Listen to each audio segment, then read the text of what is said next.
Welcome to Parent University, our new podcast edition here at DCSD, a place where families can come together as a community to share resources, support families on topics that you, DCSD parents, want to discuss. I'm Amy Pfister, our Community Relations Coordinator here with Douglas County School District. With a new school year starting, many students and parents are feeling those first day nerves. Today, we're joined by Lisa Stull, Clinical Director and Therapist with Comprehensive Counseling Solutions in Parker, to talk about back-to-school anxiety, what that looks like, how we can support our kiddos through that, and when we might need to ask for a little extra help. Whether your child is starting kindergarten, moving up to middle school, or simply feeling the jitters, this conversation will hopefully offer reassurance and practical ideas to help make that transition smoother. And if something we talk about today helps you, we encourage you to share it with another parent because we're all in this together. Lisa, welcome to Parent University. This is our first podcast one of the year. I'm so excited to be your first. Yes. Thank you. Thank you for being here. We usually, I like to kick it off with an icebreaker so we can just sort of set the tone if you're good with that. But if you could have one superpower, what would it be? Ooh, good question. I think this is pretty predictable as a psychotherapist, but it would be mind control. No shock there. That makes sense. Right. That makes sense. I didn't even have to pause or think. You had that at the top of your head. I love do. it. Right. I love it. Exactly. Well, that makes perfect sense. And considering the line of work you're in, no surprise there. Obviously, we started a brand new school year. We're about a week out at this point. And I know I'm feeling it in my household. As kiddos and parents head back to school, we hear a lot about anxiety and those feelings with starting a new school year. Can you explain from your lens what back to school anxiety looks like? Yeah, absolutely. I think it's important to note that anxiety inherently is not negative. We're all hardwired for anxiety. Anxiety is not a negative emotion. It is our warning system that can really protect us and it can motivate us. Anxiety is great to help us be prepared. So when we experience some anxiety before a game or a test, that's not a negative thing. That is normal and natural and releases a lot of positive neurochemicals that really get us going and help us get really focused on something that's important. So anxiety serves a purpose, and we're not trying to eliminate anxiety. What we're trying to do is help our kids understand anxiety. So when they have back to school anxiety, I think most of the time it's normal. And the statistics show about 30% of the time it becomes unhealthy. And then about 8 to 10% of the time it can turn into something that's more disordered that we're really concerned about. So if it becomes unhealthy, we want to probably reach out and seek help. But today we're going to hopefully talk about a bunch of tools and tips that parents can give to their kids to help them through that back to school jitters, normal, healthy anxiety, that type of thing. That's so interesting the way that you phrased that, because you're right. Traditionally, when you hear the term anxiety, there's a negative connotation that's associated with it. Yeah. But it is something we all experience, and it doesn't necessarily have to be a bad thing. It really doesn't. And anxiety is one of my specialties. We all feel anxiety. I think anxiety is one of the more motivating emotions, kind of like anger, because anxiety is not a fun emotion to feel. Nobody wants to feel anxious. When we feel anxious, our heart is racing and the brake goes off of our heart. The heart starts racing, and then all of a sudden, all of these neurochemicals get released. So we've got adrenaline and cortisone and norepinephrine, and those chemicals get released in the body, and those are our action chemicals in the body, our action neurotransmitters. And so what happens is then we don't feel good. We get shaky, we get nervous, we can shut down. So for kids, you're going to see a lot of physical signs in them. They may be withdrawing. They may be acting out more than normal. They might not express the worry that's on their mind. You might see changes in appetite and sleep. They might start complaining about a stomach ache or a headache. Depending on their age, like you might see a regression in behavior, or for teens, it would look probably a little more like a regression in self-care. And they might be getting sick more. Like all of a sudden you're like, wow, they're not just faking it. They really are sick right now. So I think that's one of the first things that parents notice is the physical side. And then, the emotions and the behaviors that you might notice are irritability. Kids get grouchy. We all know that. Like as soon as something's off in their world, they're getting really grouchy, often taking it out on good old mom who's there for them all the time. You'll see withdrawal, clinginess. They get really clingy. Even our teens can get really clingy. Like all of a sudden, everywhere you go, there they are. They can have perfectionism, and how that shows up is what if? What if I don't do well on this test? What if this new teacher doesn't like me? What if? And they're trying to be perfect in those moments. They want that good grade. They want to be at the top of their class maybe. Or I see a lot of high schoolers putting pressure on themselves with, I need to get that scholarship and I can't get into this school unless I have these grades. And it's crazy how it is now compared to when I went to school. I mean, there was no such thing as a 4.235, Right, 4.0 was the top. Right. Well, and especially to your point, as we transition to a new school year, there's so much uncertainty for kiddos in what's to come. They don't maybe know who their teacher's going to be, or they don't know, are their friends going to be in their class, or whatever it might be. And for them to have that level of uncertainty is, I'm sure, those are huge triggers. Shows up, in an anxious way. What are some helpful things that we as parents, as kiddos, launch into this new school year? And oftentimes it's not just the reintroduction of school. The new school year usually means too activities, sports, whatever kiddos are in outside of school. Right. That's starting back up too. So that's a lot to digest. Is a lot. Yeah. Coming off of summer when you've had a lighter load or right. not as Hopefully much going. you had a nice, chill, relaxing summer. Right. Hopefully you did. Yeah. So how can we as parents maybe make that transition into the shift in schedule a little bit easier? Right. So I think one is talking to our kids early on about what their particular triggers are, right? Because that's going to be different for every kid and every age. So what are their triggers? Are they worried, like you said, that their friends aren't going to be in their class? Like we had a new kid this week, and that's exactly what happened. He got a new teacher, didn't know the teacher, like from years past. I guess it's a new teacher in that school. He doesn't have any of his friends in his class. His parents are divorcing. So he's got external triggers. So we want to be watching for that. And then he has these internal triggers of friends and school, new teacher, those kinds of things.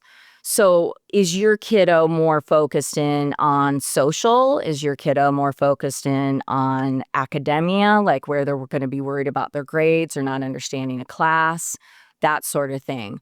But the absolute best thing parents can do, they're probably not going to like me for, because the absolute best thing that we can do as parents is model healthy coping skills. And my experience with the majority of people is that we do not have a tool belt that we're walking around with our healthy self-regulation skills in. So John Gottman, I'm a certified Gottman therapist. He's a relational therapist and has the Gottman method model. And one of the things we talk about is that the research shows, he's researched couples now for over 50 years, but when couples come and do the couples workshop, they talk about how much they learn to interact with their kids, how to create healthier families and connections in their families.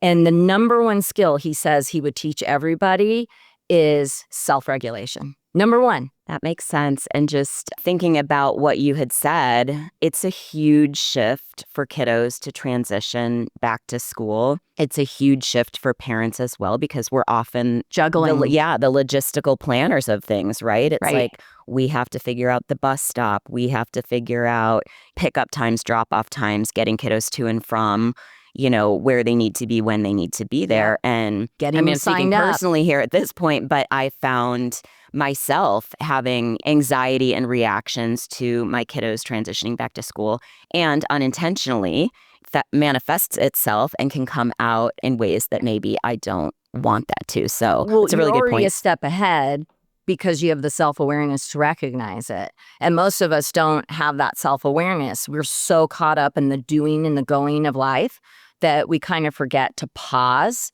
and bring our emotional intelligence in and have that self-awareness. And the second step of emotional intelligence is self-management. What is my desired outcome in this relationship, in this situation, in this conversation?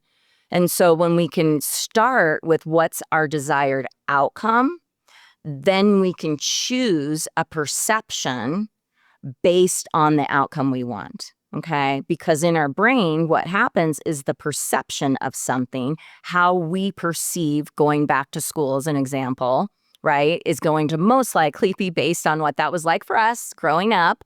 And, was that exciting? Were we super happy? We got to see our friends again? Or was there a lot of anxiety? We didn't fit in. Maybe there's learning disorders that we struggled with. So how we perceive going back to school is then going to create the thought in the brain. That thought in the brain creates the emotion. Those are the neurotransmitters that get released. That emotion is what drives behavior. And then obviously it leads to an outcome. So if we can get out of that pinball machine where something happens and we react, something happens, we react, and we're just stuck in this pinball machine of life, and instead we can go back and go, wait a minute, I have control over this. I love it when clients come in and they're like, this is just how I feel. I can't help it. Like, this is just my feeling. It's who I am. I'm like, feel like Machiavellian, however you say that, like, right? I'm like, ha, ha, ha, yes, you can help how you feel. Let me show you. I'm so excited to show you, because really that's how the brain works.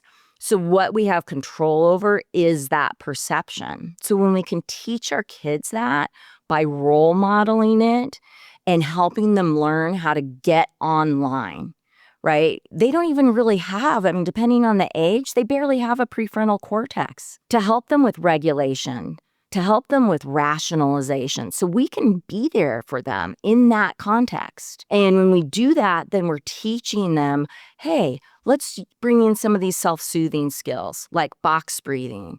Or for the younger kids, I love the 3-3-3. For adults, we do 5-4-3-2-1, like what are 5 things you can see? What are 4 things that you can hear? What are 3 things you can touch? What are 2 things that you can feel? Is we do that 3-3-3 with the kids. It's simpler to remember. 3 things you see. And you don't even have to tell your kids, like, you don't even have to teach it to them. Just role model it. Hey, sweetie, like we're noticing, right? Okay, our kids escalate. I'm not even going to point out that they're offline, that they're getting escalated, getting triggered. I'm just going to be like, hey, honey, what are 3 things you notice in the room right now? Like, oh, I noticed that plant. I noticed that painting. I noticed the door. Okay, great. What are 3 things we hear? Oh, I hear the air conditioner. I hear somebody in the hallway. I hear the dog. What are 3 parts of your body you can move? The moving is so key to shift anxiety in the body. So that's really taking them out of maybe the tailspin or the mindset The flooding. that they're in, the flooding, right? And then being present in the moment. So it kind of Bringing them back to present. Right. Exactly. right. And so then when they're in that present, then what? Yeah. So now they're in the present. Once somebody's back online, now we can talk. But as parents, I think especially moms, I know I'm 100% guilty of this. We want them to talk. Just talk to me. Just talk to me. Tell me what's going on. Often we want them to talk to us because we want to fix it. And that's the biggest mistake we can make. We cannot fix it for our kids. Don't problem solve for your children, because when you do that, you're robbing them of resilience. And what we're seeing right now are this whole generation of kids that's unresilient. They're lacking resilience. Oh, my boss got mad at me. I just had a client a couple weeks ago in their 20s. My boss got mad at me and he's so mean and he's such a jerk. It's abusive. And as I dig into it, well, what happened? Well, I was late. Okay. Are you late a lot? Well, just like 5 minutes. It's not a big deal. And okay, let's reframe that. Let's create a new perspective on that. Right. And as you walk through it, then they were taking more ownership and accountability that ownership decreases anxiety. Anxiety is a feeling of I have no power and control. When I develop that intrinsic self-worth and value, I'm bringing the power and control back to me. Like when I raised my kids, I would not allow them to say I'm sorry because it felt very trivial to me. Sorry, right? It's kind of like how we are, oh, hey, how are you in the grocery store? And we don't even pause to really hear how somebody is. And so when we are saying I'm sorry, there's not true ownership and accountability. I mean, you can if you incorporate it in properly, right? You're doing it intentionally. But I would have my kids, like if they came to me and they were like, Mom, he did this or she hit me or whatever the issue was, I would tell them, great, sounds like you guys need to talk to each other and own your part. And they got to the place where they were able to really quickly just say to each other, yeah, hey, I know I chose to slam the door in your face and you were just wanting to talk to me. Next time I'll tell you it's not a good time or I'll tell you when we could talk. And I'm really sorry that I slammed the door in your face. And then they see their actions, right, cause a result. And then you're by, creating this or helping, creating it, by creating it, fostering their independence and resilience and ability to problem solve and figure it out on their own. Also, I would think as a byproduct of that, reduces your anxiety as a parent because you're not caught in the, I got to fix it. Referee. Right. It's like one more thing on your list to help navigate or take ownership of. You're really empowering them to take ownership of what they've got going on. 100%. Yeah. I mean, of course, we don't want our kids in pain. But what I see is that our children in pain creates our own anxiety for ourselves. And we don't always have those coping tools and those resilient skills in place. But if our kids see us modeling taking deep breaths like, hey, you know what? I'm feeling off. Hold on for a second. I'm going to do my box breathing. And we're teaching them box breathing. They're like, what? You're doing what? Yeah, let's do it together. Hey, I think I'm getting a little escalated. I can feel myself starting to get frustrated. I'm going to stretch. Will you stretch with me? Then they start to understand like these are healthy coping skills.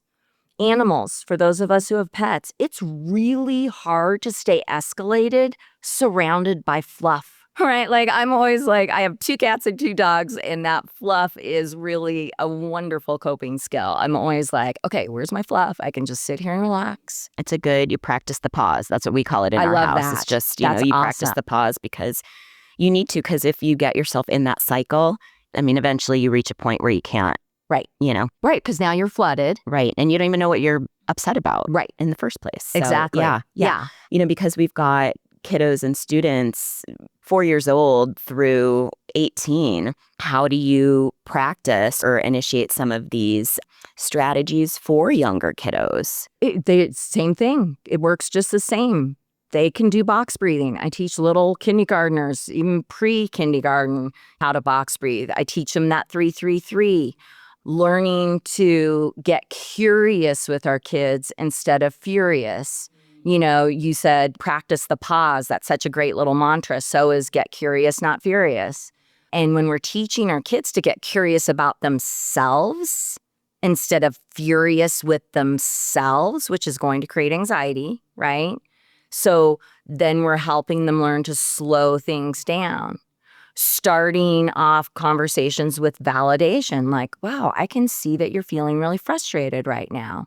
So with the younger kiddos, we're probably going to have to voice their emotions for them, whereas the older teens, they're going to understand more what they're actually feeling. Do you mean, so by voice, do you mean help them identify what the particular emotion is? Like, this is what anger feels like? Or yeah. We can certainly, there's tons of books now. Oh my gosh, the amount of bibliotherapy that's out there, right? Such amazing books to read the kids. When my kids were in elementary, I would pick a book for them to read at night, and they would pick a book to read at night. But my books were all from my therapy library. So it'd be like, Jose feels angry, or whatever. And Jose has his parrot, and then they walk through it. There's just such great books out there. So that's a great way to teach kids about anger. But really, we want to develop the mind-body connection. So kids are going to notice what they're feeling in their body, so are adults, before they realize the emotion that they're feeling.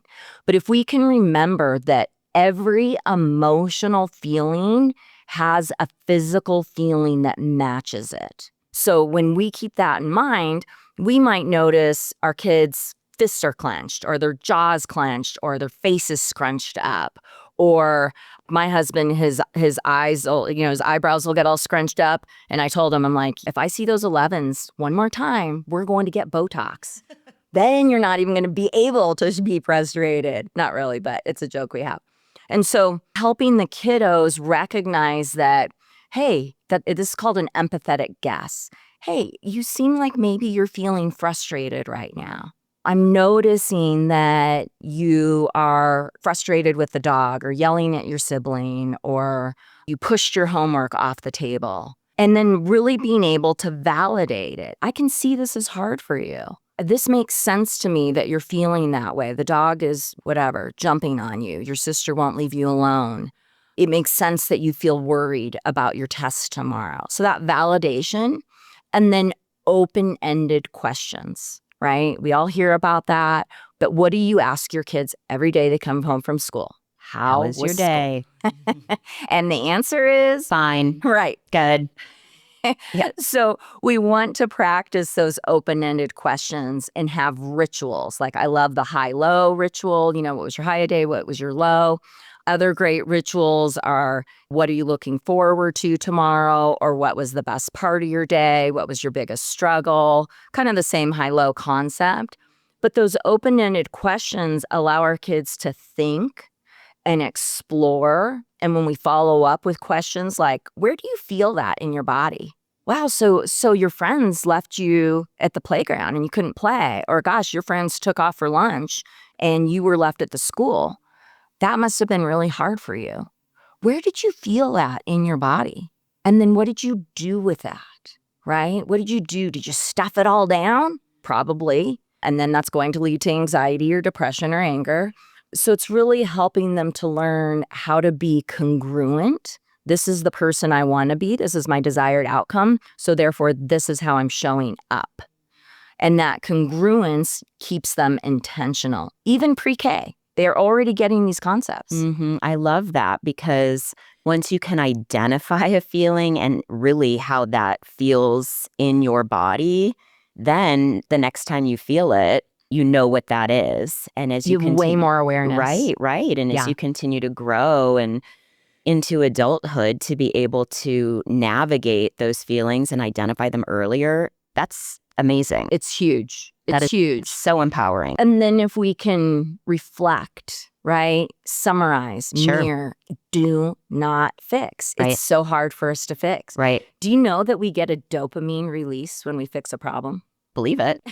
I believe it. Yeah. And that's why we love to solve problems. Yeah. Because every time we solve a problem, we're like, right. I'm a hero. I just rescued this person. I'm all knowing. It feels really good because we don't want to see the people we love in pain. So of course we want to fix it.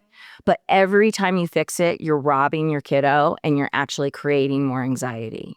And so being able to balance between support, right, which is that encouragement, and like for the younger kids, like we were talking about, helping them identify their emotions, voicing those emotions for them, versus independence. So we don't want to completely leave kids feeling abandoned and on their own. I have a really good friend, and she'll talk about her childhood and how she wanted to play softball, and her mom was like, okay, well, figure it out.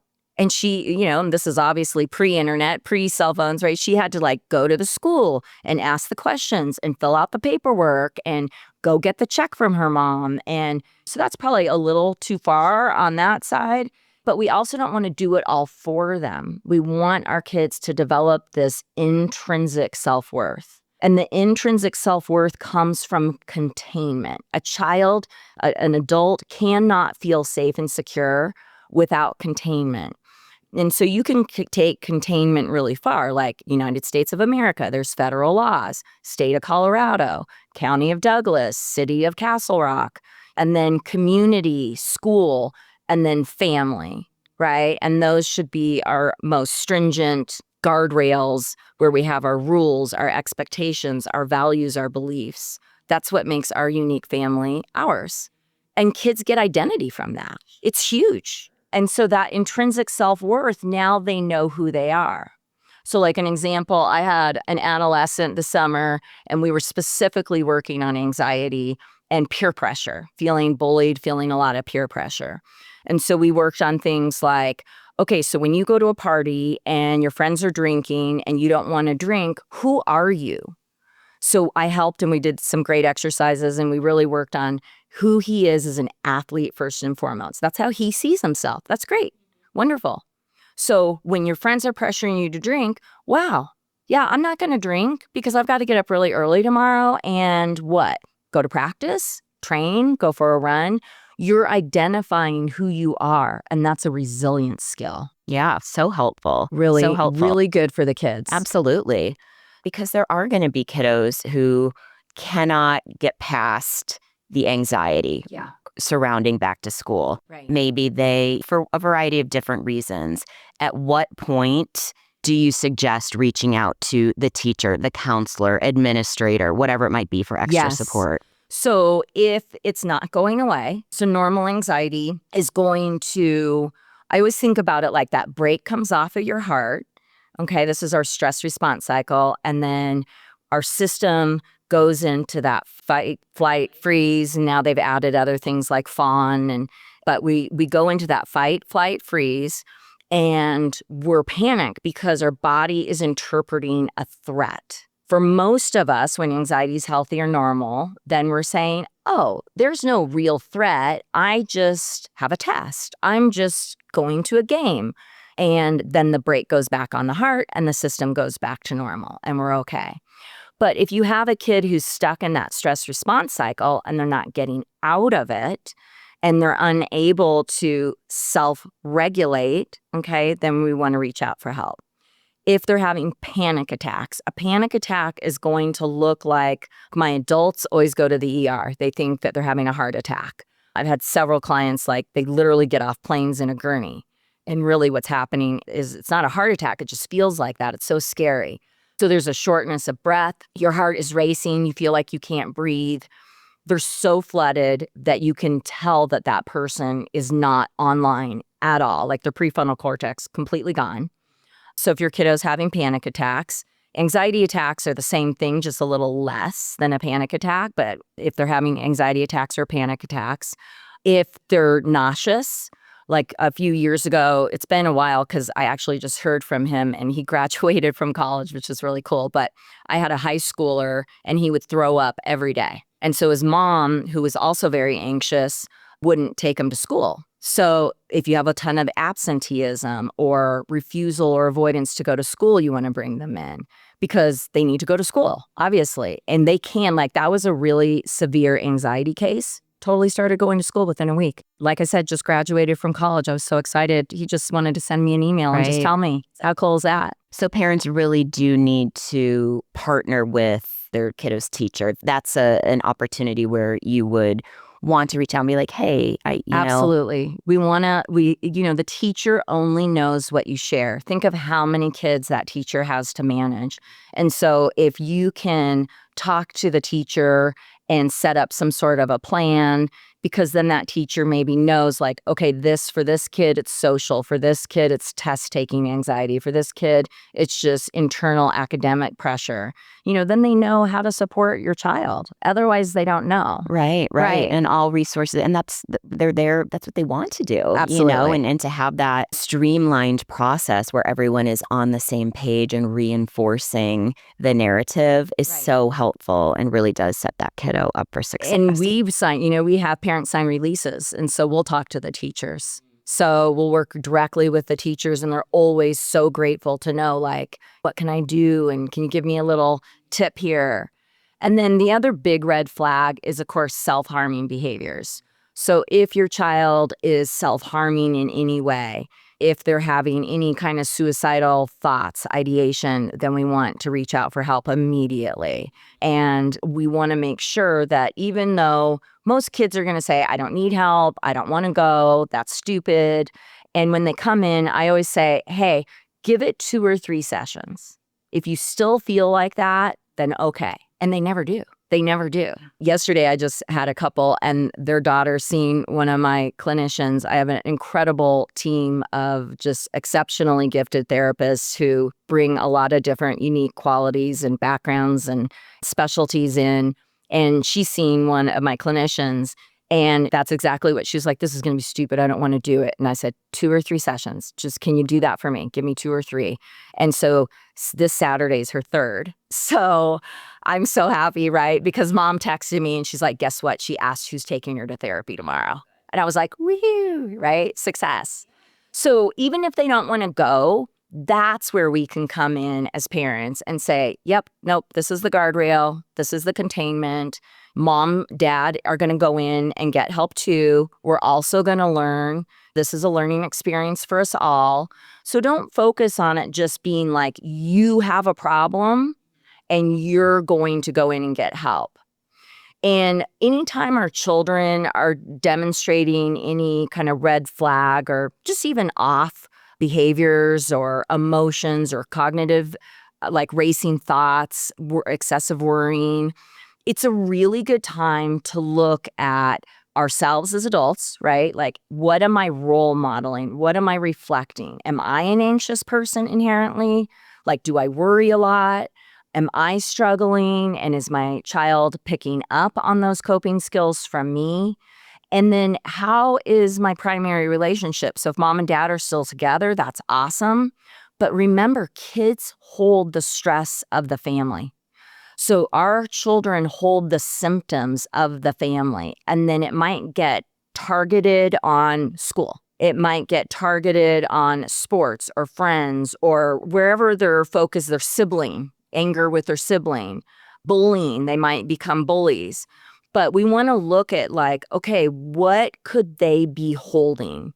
Is this anxiety about school? Is this, we're going through a divorce? Is this mom and dad maybe aren't as close and connected as they could be? And so like when I do my couples workshops, I always start them off with the same thing and say, the reason I love doing this is because it's the trickle down effect. I really want to help that next generation. I want to help our kids be better than we are. And by being at this workshop, you guys are helping your kids, right? Because we're being our best selves. We've got our relationship as its best that it can be.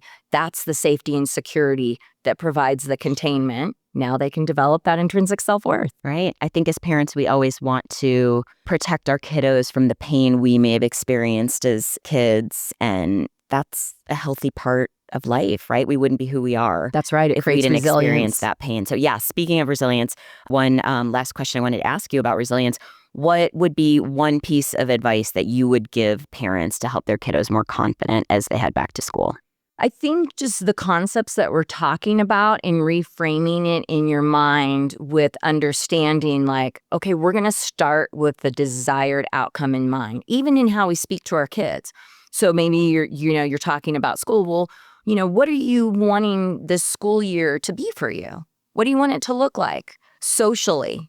What do you want? Like now we're bringing in life balance needs emotionally, right? Physically, maybe they want to be in a sport or they're wanting to accomplish something physically. Intellectually, what are you wanting to accomplish for your grades? What are you wanting to accomplish for school? What are our kiddos' hobbies and interests and passions? When we can cultivate that in them, that develops that intrinsic self-worth. Once they have intrinsic self-worth and they have those self-regulation skills, they can conquer the world. They are golden. And if we give these to the kiddos now, think about when they're older and they're in the workplace or they just lost a job or they are going through some sort of relationship struggle or there's a move. Like life is full of change. So I'm always focusing on, we over-focus on the external stressor. So I'm always focusing with clients like, hey, we don't care about that external stressor, that external stimuli, because we have no control over it. So let's not worry about it.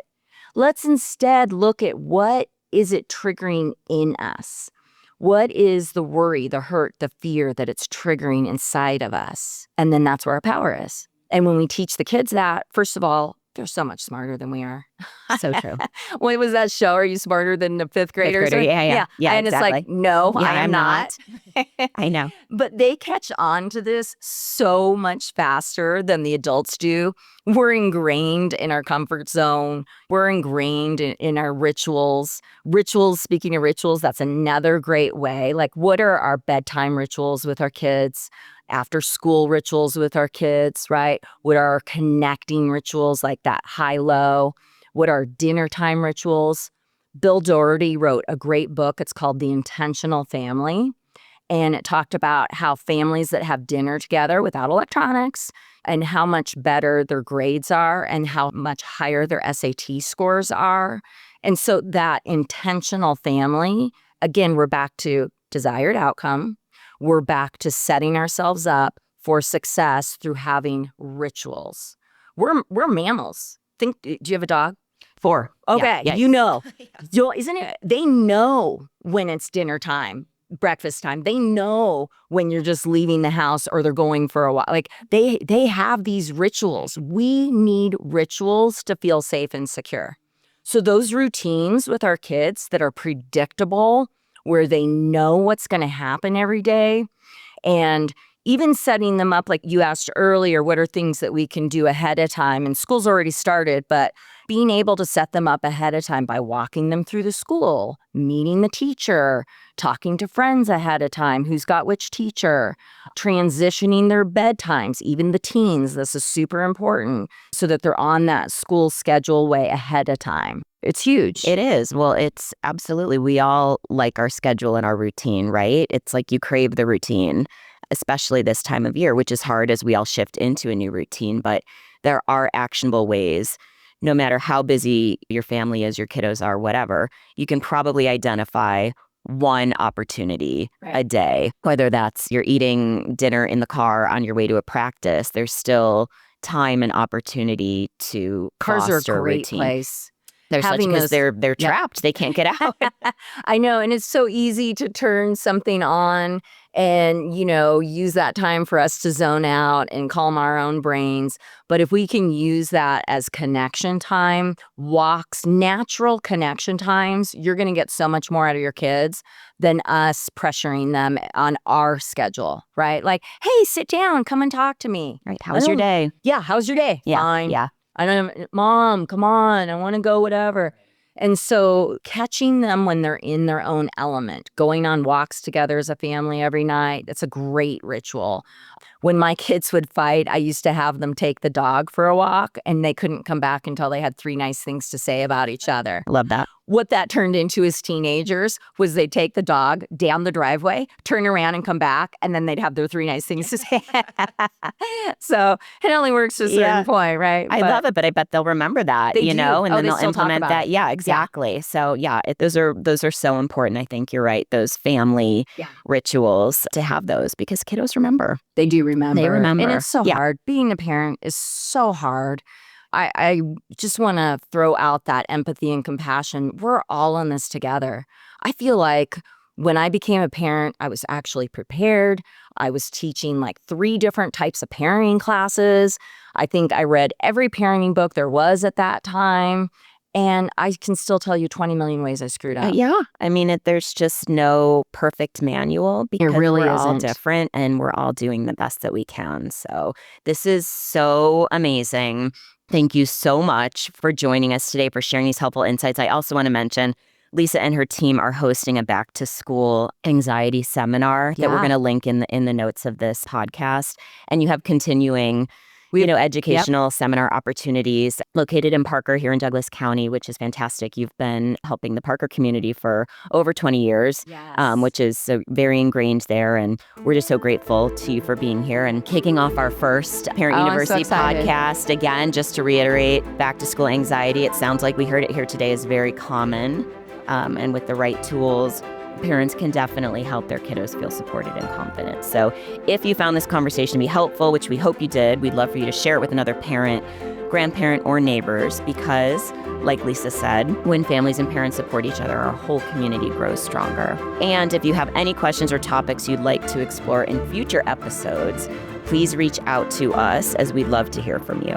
Thank you so much for joining us today, Lisa, and all of you listening for our Parent University podcast edition. And here's to a calm and confident start for the school year for all of our kiddos. Thank you.